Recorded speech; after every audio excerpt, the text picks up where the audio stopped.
What's up, guys? Sand7 here, and let's get on to some Castle Clash. Wait, no, we're not. Because I can't in good conscience post anymore until I get this information out there. What is it? Well, this is all the little dirty secrets and tricks behind how games like Castle Clash get you to spend so much money.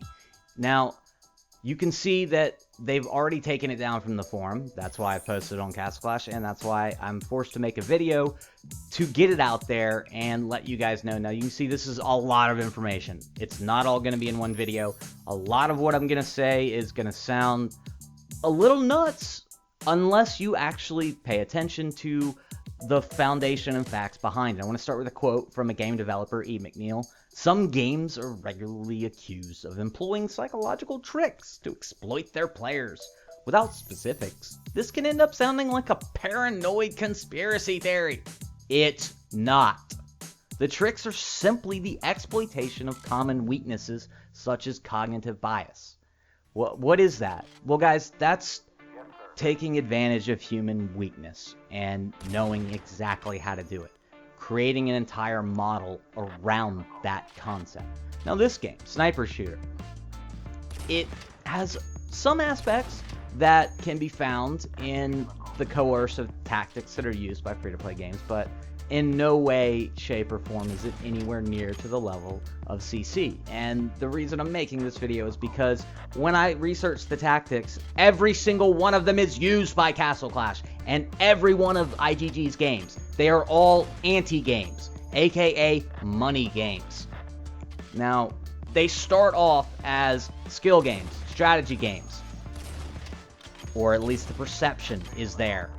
Now, one thing I want to get clear very early on is the model in general, free-to-play. It's a wonderful model. It's here to stay. It started in 2001 with the Chinese browser games, and it since has been morphed to cater more towards Western gamers because, well, there are cultural differences, first off, due to the amount of control that Western versus Eastern individuals will be able to stand up to until they flat out say no. I'm basically flat out saying no now. This is me seeing this system of control in place for what it is, and now I cannot sit quietly until I put this information out, and I won't put another Castle Clash video until I am done with this, because I feel like I have to educate you guys about it and just let you know. Because if you know what type of control system is in place for this, you're going to be able to recognize it a lot easier. Let's start from the beginning with Castle Clash. Well, it was a game created with skill, with strategy, and if you're a free-to-play player, a lot of this, when I start getting deep into it, it's not going to relate to you because the game is still what it is. It's a challenging game. It's a strategy game, and that's where IGG really is brilliant, and many of their tactics are brilliant. I will not even pretend to say that they are not flat out just geniuses for this model they've set up.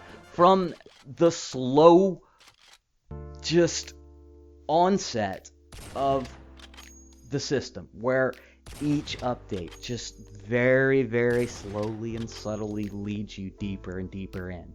By doing it slowly, it just conceals the system that much more.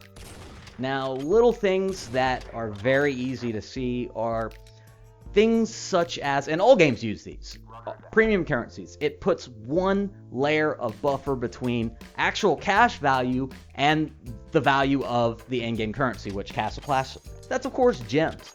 Now, right off your head, tell me how much in dollars a talent roll cost. Could you tell me in that amount of time? Well, most people can't. And you free-to-play, maybe you can, because you are really paying attention to those gems. But when you have 20,000 gems on your account, what's 300 gems? I'm going to dump that in there. Yee! Well, I know that 20 bucks is 3,000. Now, that's without any bonus offers and whatnot. But that's $2 a roll. Now, even if you're getting a really good deal, $1.50 a roll. Now, if it was $1.50 every time you're mashing that button, would you be mashing that button? Well, I don't know.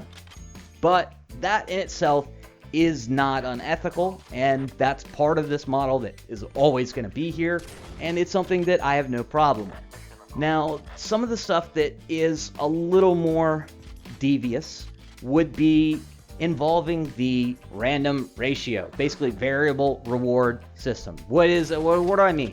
Well, this is the part of the game that brings in gambling aspects, and it creates the same type of emotional responses, the same type of behavior patterns that gambling does.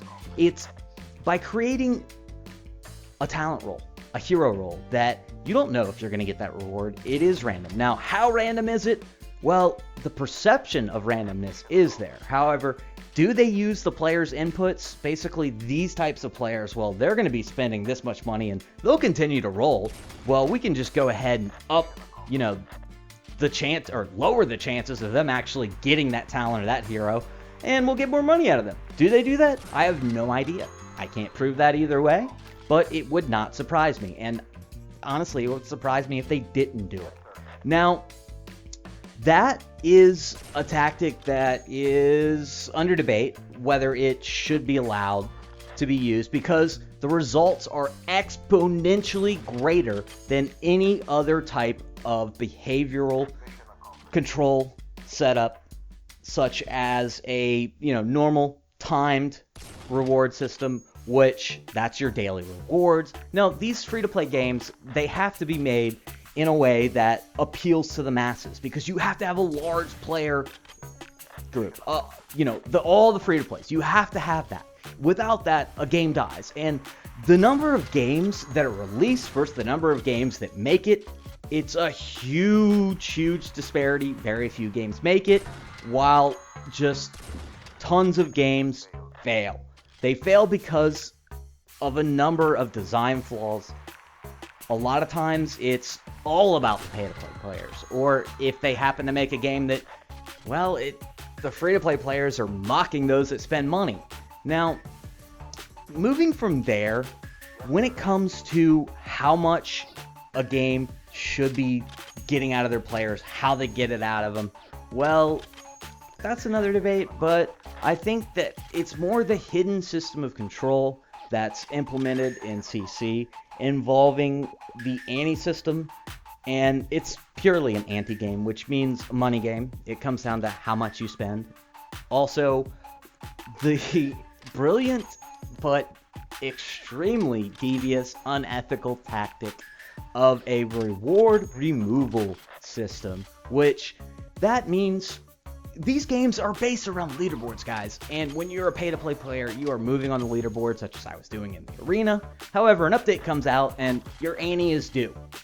You better buy this hero, which, no idea how much it costs, because there is no transparency whatsoever towards the value, or not the value, but the cost. God knows, I don't even want to start thinking about the value of these things. But Maltonica, who knows? I've heard of 5,000 not getting them. And I'm going to wrap up here just with a few questions, but this is just video 1, moving on to, I don't know how many videos, but this is from Dr. Mark D. Griffins. Now, these questions aren't, but this quote is, even when games do not involve money, they introduce players to the principles and excitement of gambling. So even as free-to-play players, you are introduced to these type of tactics, and it's something to at least be aware of. Now, the questions, are you paying more to play more or play less? A little bit of both with CC. Now, number 2, increasing the profit by making the game better or tweaking the monetization scheme. Well, I sure as hell don't see the game getting better. I see it tweaking the monetization scheme to where they continually take out strategy and skill to implement more money. Hero expeditions being an example at High Might, there's no longer any skill. The top in the arena, it's a cookie cutter. It's all Revite squads with that one Sprint Raper. Now, alright, does the game strive to make the player better or make the player spend more? Spend more. Is the cost and value of each aspect fairly represented? Or are they known via No, it basically, how much does the hero cost? It's a gem only hero. How much does an event hero like Maltonica cost?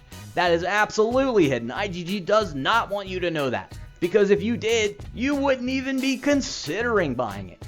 If you're new to this game right now, you're starting as a brand new player, you want to be a pay-to-play player, you want to compete in the top ranks in the arena, how much do you have to spend? I don't know now. They've changed it so many times. The new talent system, I don't know, maybe 10,000. But remember, you're gonna have to have that ante ready. So when the next update comes, have that anywhere from $1 to $5 grand just to dump in and get ready for the next one.